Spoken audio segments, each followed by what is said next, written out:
السلام عليكم ورحمة الله وبركاته. أصحابتي أنا قالي كسر هذا القناة كنا فضلا هدي أنا وعسبتين سبسكرايب نودي هتا هرون نول جوجتنا وقفان سنتا لجوجتان كذا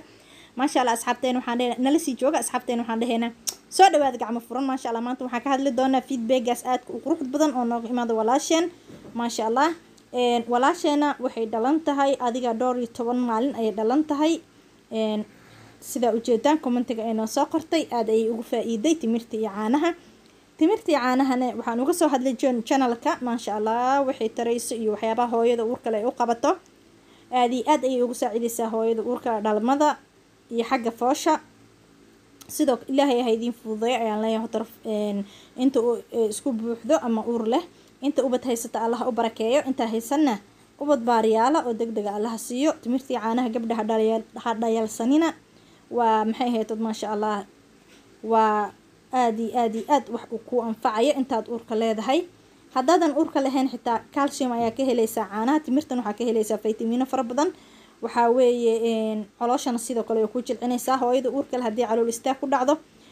ama calool fadhi ku dhaco way u jilcinaysaa hooyada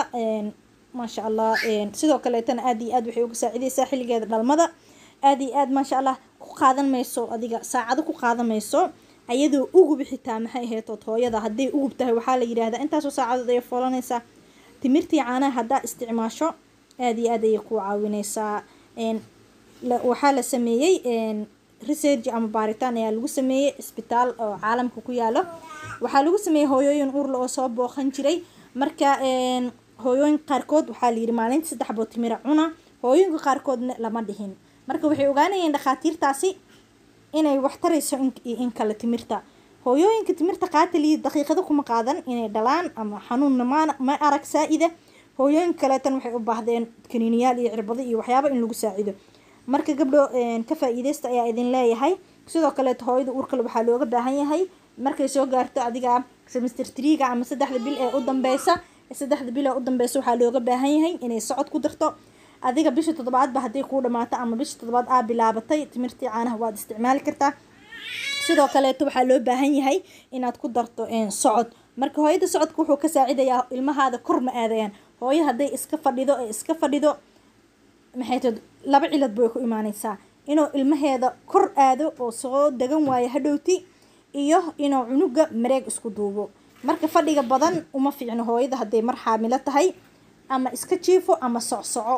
wax yar hadaa fadhisaba iska jiifo ama istaag socsoco marka fadhiga badan labadaas cilad ayuu leeyahay ilmahaada kor ay ka aadayaan mareegtan ay kugu duubmaysaa cunuga marka halisna way kaas mareegta haduu ku duubmo kor haduu ka aadana waxa macquul ah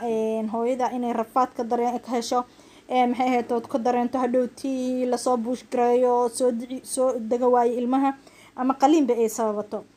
hooyo kasta waxaan leenahay oo isku buuxdo ilaahay afar indho abshir Allah idinka dhigo abaayadeenna waxaan leenahay umush isximbaarata oo caafimaad qabta Allah ka dhigo beebigan waxaan leenahay haba macaan kor oo kaalingal ma sha Allah baari Allah ka dhigo ma sha Allah inta ubad haysata Allah ubad siiyo Allah u barakeeyo afwan inta haysana ubad degdeg Allah siiyo marka gabdho socodkaas iyo waxa loo baahan yahay timirtaas biina isticmaasho bisha 7 ba hadaa soo gaarto soco adiga 30 daqiiqo camad hadaa xitaa maxay tad aadan guriga ka bixi karin oo caruur yar ku joogto iska lug xiran aad tahay waxa sameynaysaa gurigaada saas ugu dhex wareeganaysaa gurigaada ku dhex samay roondo saas ugu wareeg aad ay ku saacidaysaa insha Allah ta'ala.